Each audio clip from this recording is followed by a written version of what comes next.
Zaman hayır olsun saygılı seyirciler. Efirde bugün Laf Edelim Büyük Ağlanan programımız. Muzika hep Gagavuzların yanındadır. Bulgarya'da da yaşarken, buraya geçerken ona hep geçmişler muzika yanındayken instrumentlerini de alarak yanına. Bugün de bizde misafirlikte bulunur anılmış Gagavuzya'da artist, gaydacı İlya Draganov. Hangisini biz bugün laf edeceğiz Rus dilinde çünkü o Gagavuz dilini bilmiyor. Ama sanırım hani siz bu kusura bakmayacaksınız, просто edeceğiniz, bugün biz değiştireceğiz dilimizi. Илья, добрый день. Рада вас приветствовать в нашей студии. Вы первый раз в нашей студии. И, конечно, нам очень интересно узнать о вас более детально, более подробно, о вашем творчестве, о вашей жизни и вообще о выборе профессии, почему именно гайда, а не какой-нибудь другой инструмент. Да? Ну, наверное, есть какая-то связь с этим инструментом с детства. Как вообще вы познакомились с этим инструментом? На самом деле я с этим инструментом знаком с детства. Я родом из болгарского села Твардица. И уже город. Да, уже город. И так сложилось, что благодаря, у нас в Твардице есть колледж, и благодаря командированным преподавателям из Болгарии у нас этот инструмент в Твардице очень часто звучал. И свадьба это, или даже выступление колледжа нашего на сцене, я всегда слышал этот звук. И где-то в 14-летнем возрасте как-то я решился, даже не решился, а моя мама решила меня отдать в музыкальную школу в тогда еще селе Твардица. Я как-то тогда относился, я знаком был с инструментом, но, скажем так, скептически был настроен на этот инструмент.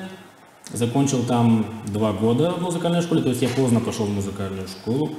И после этого поступил в наш Твардицкий колледж. И в колледже уже и, в принципе, втянулся сам процесс, сам фольклор болгарский, в частности. Естественно, как бы мы там изучали и молдавский, и гагаузский фольклор. Вот. И, то есть, виновницей торжества стала моя мама. Почему я выбрал этот инструмент именно. Даже, в принципе, я могу сказать, что я не рассматривал и другие варианты. То есть, ни саксофон, ни аккордеон. Не фортепиано? Не фортепиано даже. А кто-то был против из семьи, что вы занимаетесь музыкой? На начальном этапе, как папа скептически относился, но в последние... поскольку я пребываю уже в Камрате, я его переубедил. То есть этим оказывается... Долго длился этот процесс? Да, то есть оказывается этим можно еще и зарабатывать. То есть и сейчас у нас в семье гармония, идиллия, то есть все хорошо. Вот.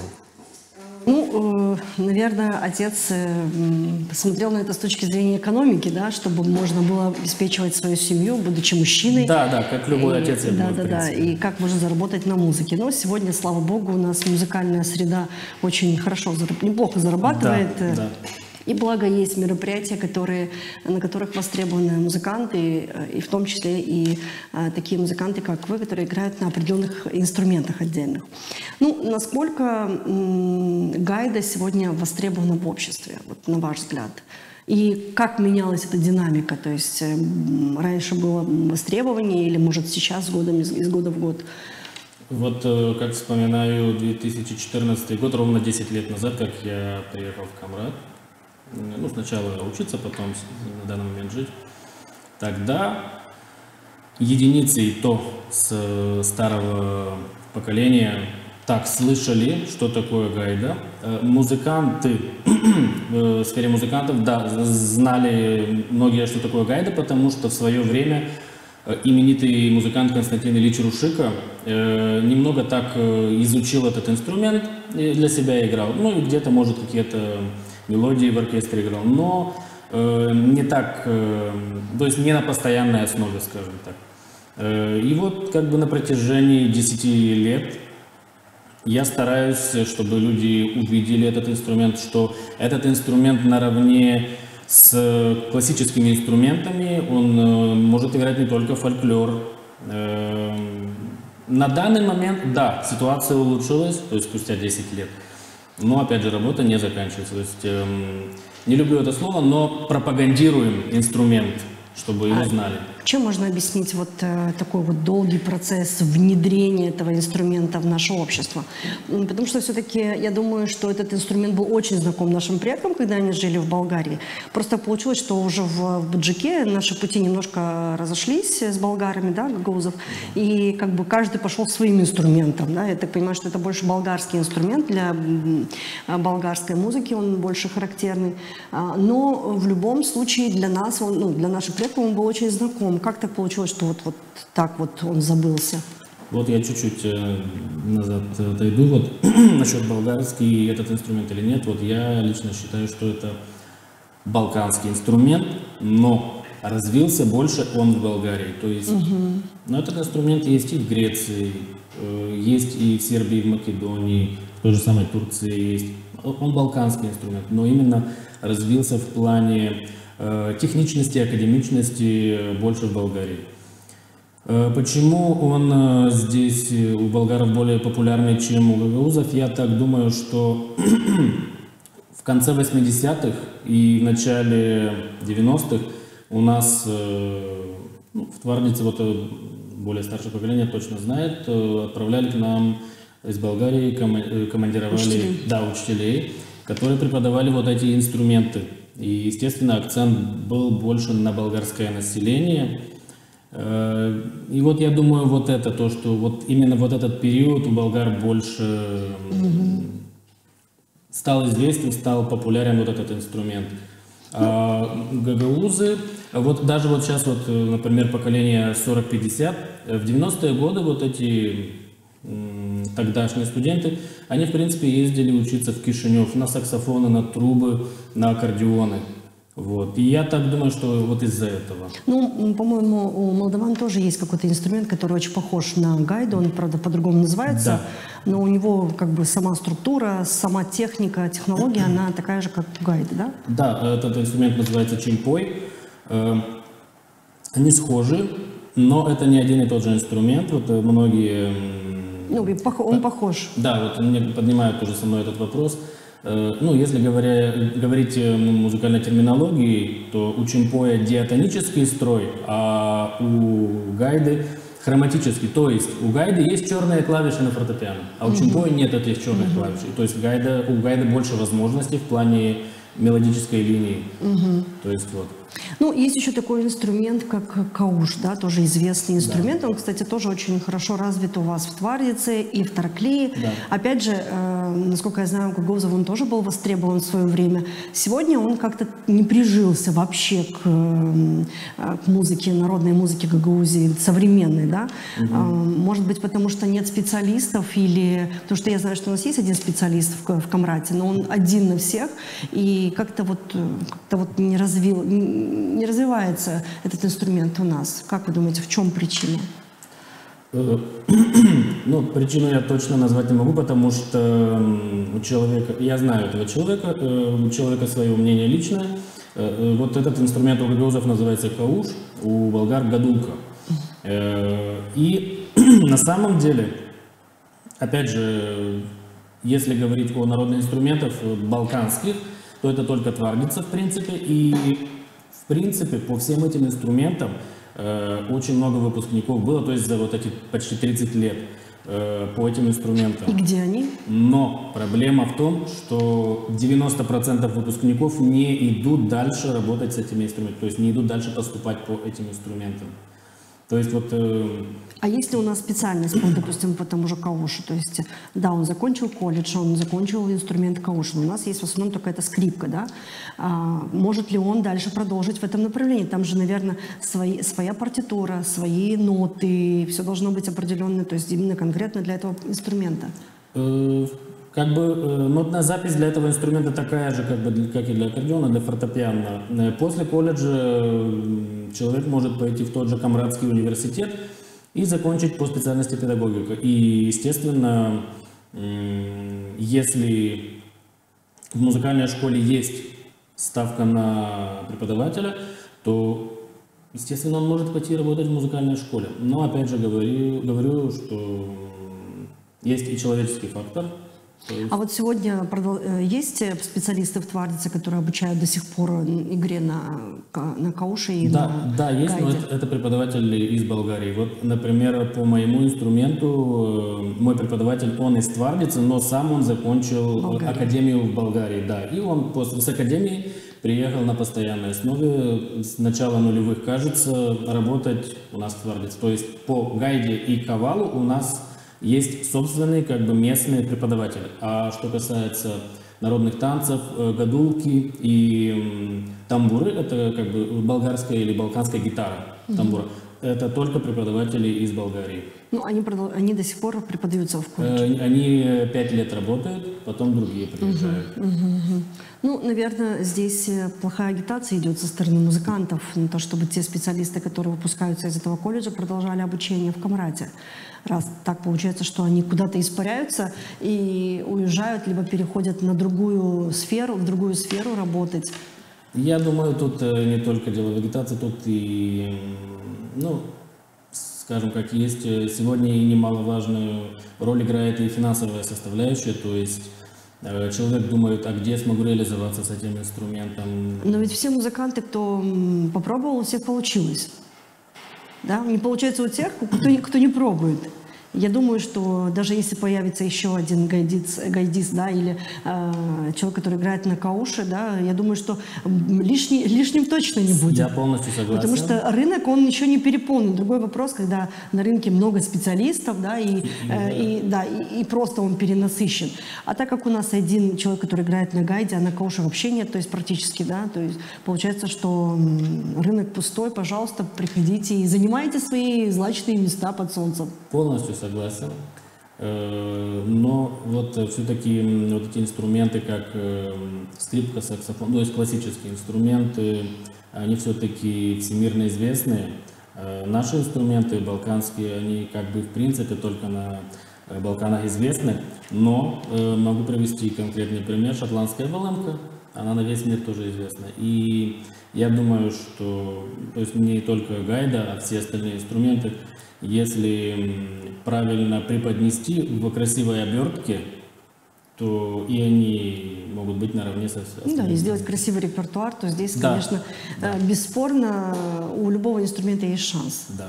Вопрос работы над агитацией здесь. Только агитация, мне кажется, что поможет решить эту проблему. Ну, это уже, как говорится, дело за вами, за артистами, которые понимают всю необходимость и необходимость в развитии музыки. Ну, насколько мне известно, вы также преподаете этот инструмент. Ну, конечно, нет такого наплыва студентов, как на фортепиано, как вы сказали, на скрипке.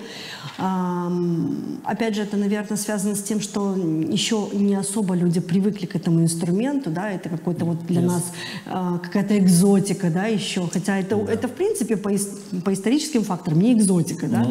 Но для современного слушателя, который привык к электронной музыке, да, к классике, для них это экзотикой кажется. Как часто приходят желающие обучаться на этот инструмент? Ну, опять же, не как на фортепиано или гитару. Ну, на данный момент у меня есть 3 учеников. Один из них в, скажем так, подразделении в Кангазе, другой в Кирсово и 3 в Камрате. Один из 3 очень перспективный парень, многие вот его видели, вот и в прошлом году мы выкладывали, Кристев Дима, да, выкладывали видео с ним в интернете, и в этом году он очень часто выступал на отчетных концертах, кстати, вот уже пользуюсь моментом, похвастаюсь. В апреле мы участвовали в Кишиневе на международном конкурсе инструменталистов и заняли гран-при. Молодцы, наши поздравления. Спасибо. И это, в принципе, кишиневская сцена и программа на достойном уровне, в принципе. И... Молдавский зритель воспринял максимально. Вот для молдавского зрителя вот это на самом деле была экзотика. Вот. Я даже вот ему сказал, что После Кишинева Камрад тебе покажется Просто да, что чем-то маленьким. Да. Ну, это на самом деле очень классно, очень, наверное, прекрасно. Я так понимаю, что вы нацелены на юг, да, начали с Камрада и потихонечку идете на юг, развивая этот инструмент. Это очень прекрасно на самом деле, потому что, ну, инструмент редкий для нашей аудитории, да, и нет никаких преград. Это самое главное, что для вас нет преград, и вы понимаете, что за инструментом будущее, а раз есть востребованность, значит, им надо заниматься. Да. Ну, я думаю, что и другие музыканты, которые заканчивают колледж в Твардице, конечно, подумают над этим и пойдут все-таки дальше с этими инструментами, потому что музыка, она всегда востребована при любых временах, даже если в стране идет война, музыка всегда развивается, может быть, не в том темпе, может быть, не в том ключе, не в том жанре, но музыка развивается, поэтому это бессмертная такая стезя, которую можно занимать и найти свое место под солнцем. Я знаю, что вы активно сотрудничаете с вокалисткой Инессой Ангельчевой. Она, насколько я знаю, она тоже по национальности... Она гагаузская.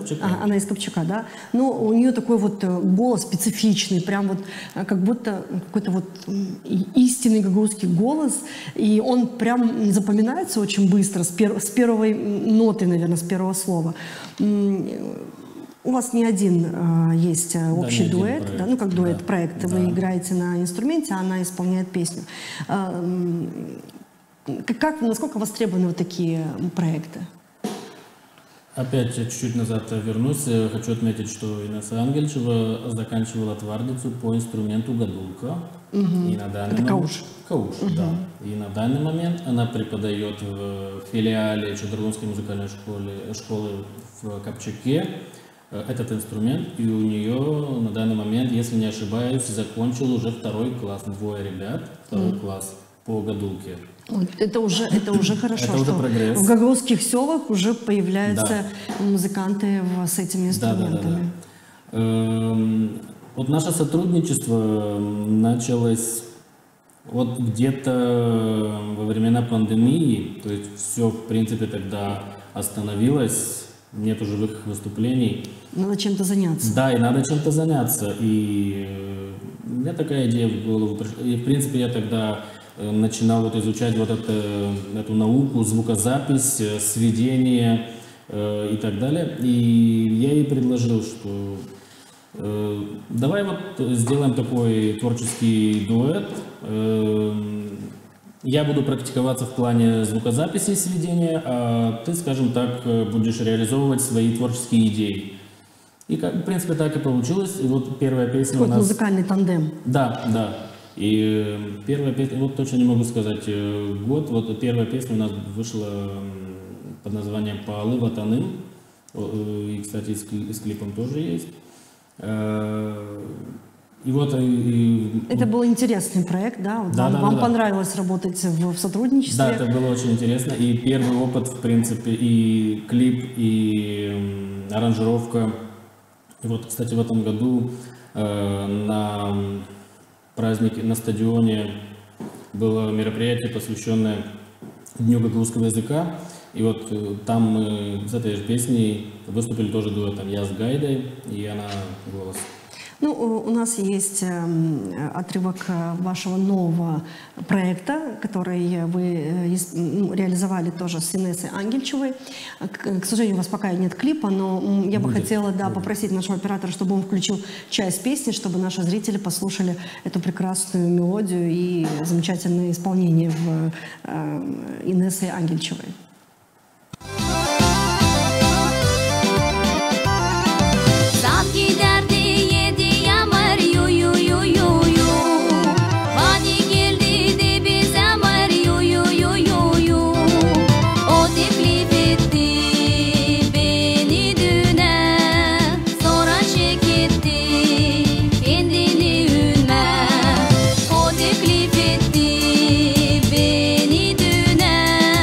Sonra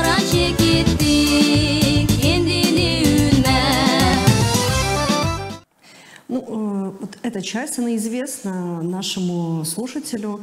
Это, я так понимаю, уже песня, которую вы как бы восстановили, возобновили, так скажем, дали новую жизнь.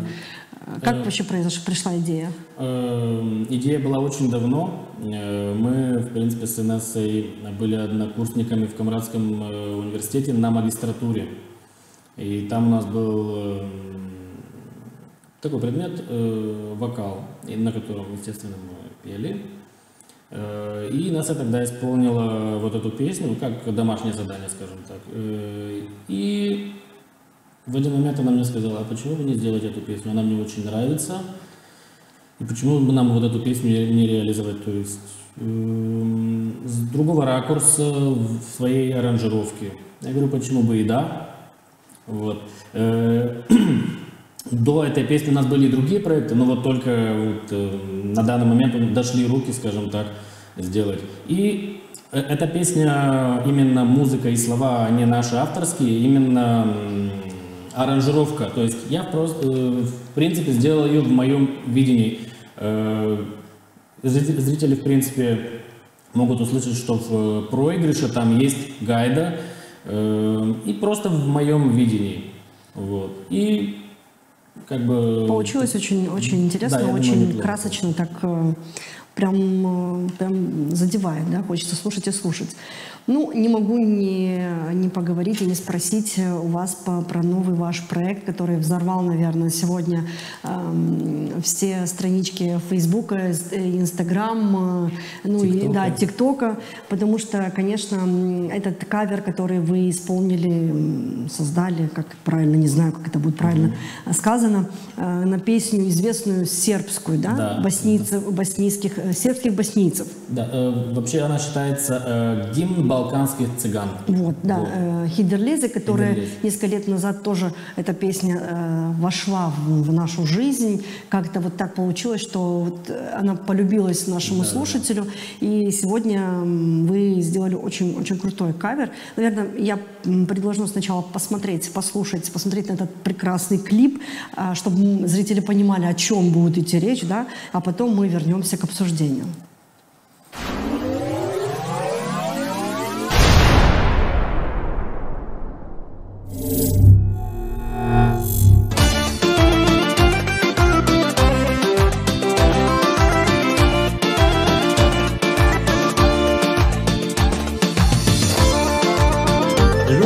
А что у тебя за инструмент такой? Что это такое? Братан, это музыкальный инструмент. Называется гайда.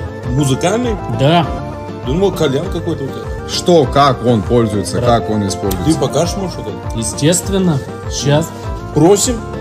Сделаем.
Ну что, Илья, я хочу вам сказать, что вам удалось удивить слушателя Гагаузского, потому что на самом деле, как сказать, воплотить идею народного инструмента в клубном исполнении, да, это, конечно, было вау идеей, мне кажется.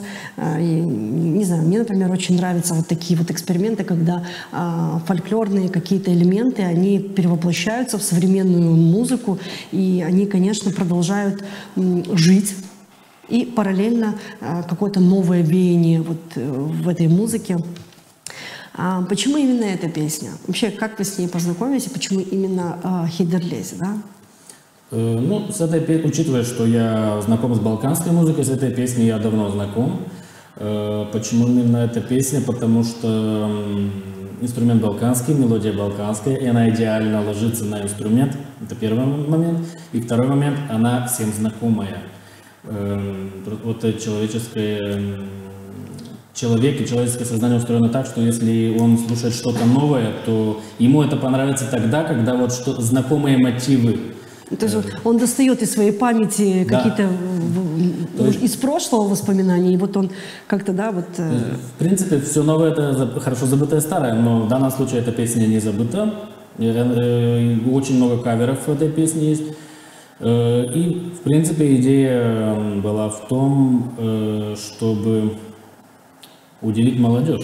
Ну, вы решили, наверное, после Горана Бреговича, который восстановил эту песню и вдохнул в эту песню жизнь, быть вторым, так скажем, да, отцом на этой территории этой песни, конечно, то тогда вам, я хочу сказать, удалось, потому что я думаю, что это будет одна из любимых песен в чатах многих наших людей, потому что на самом деле такая музыка легкая, интересная, она прям вызывает желание, даже если едешь в машине, оставить машину, выйти на улицу и потанцевать, да?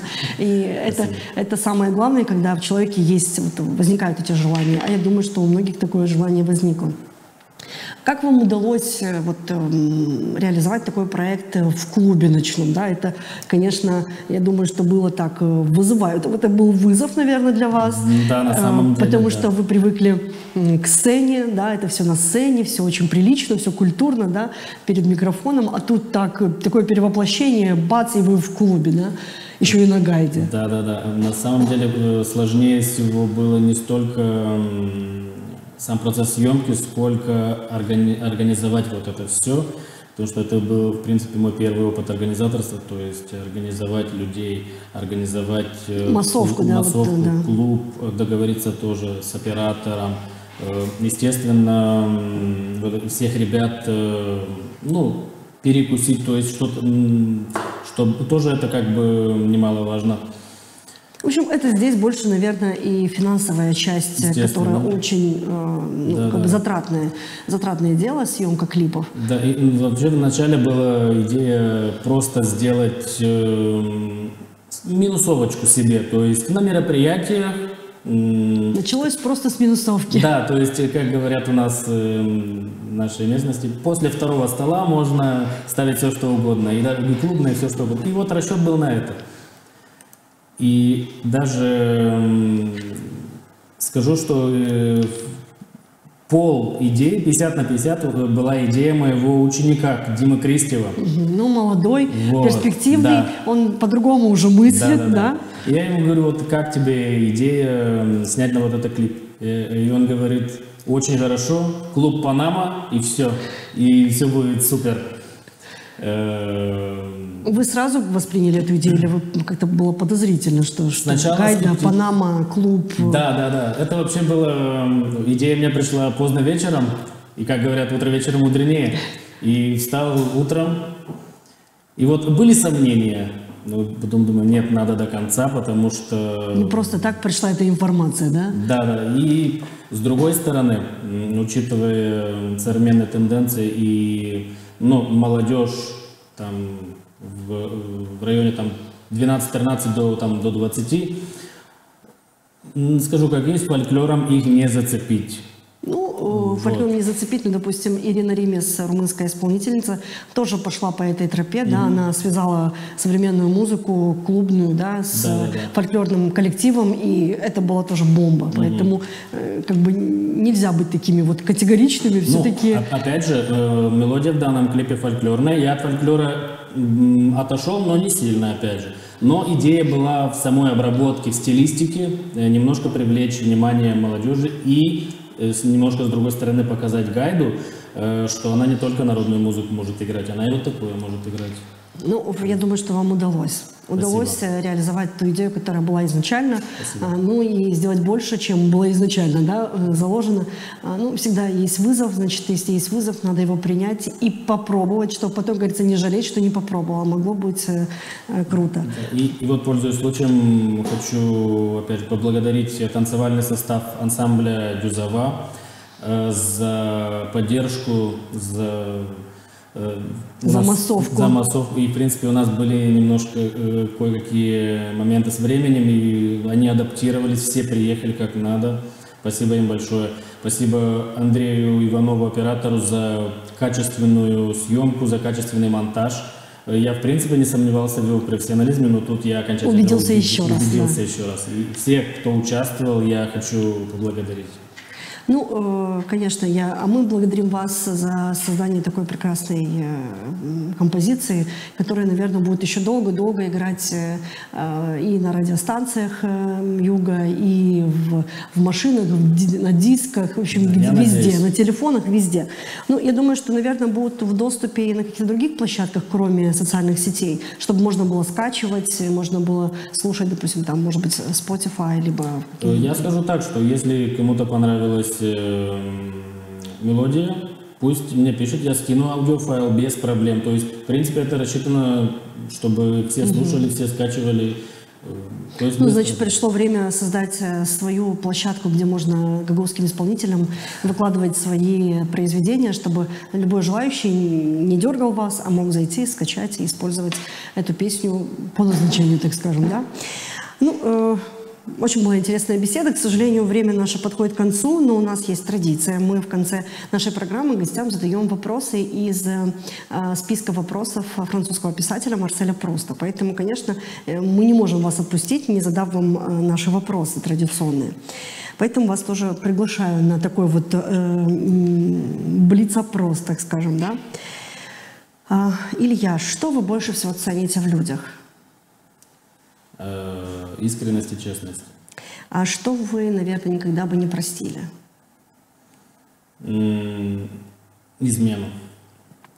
А ваше любимое блюдо и любимый напиток? Из блюда шашлык, из напитка кофе. Угу. Для вас что такое счастье? Это когда в семье все хорошо и на душе тоже все спокойно и все гладко идет. Если бы так было всегда? Да, да. И такой последний вопрос. Что для вас или кто для вас Бог?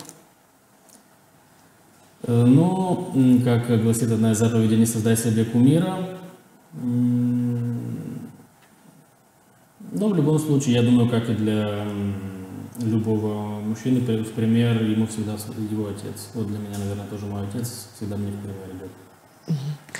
Ну, спасибо, Илья, за прекрасную беседу, за интересный диалог, за ваше творчество. Это здесь отдельное спасибо за ваше творчество, потому что это дорогого стоит, это время, это интересы, это, наверное, 24/7 быть постоянно в теме, потому что невозможно из музыканту, как и танцору, да, отойти от этой деятельности, потому что хоть и мышечная память она есть, но надо быть всегда в тонусе и на современной волне.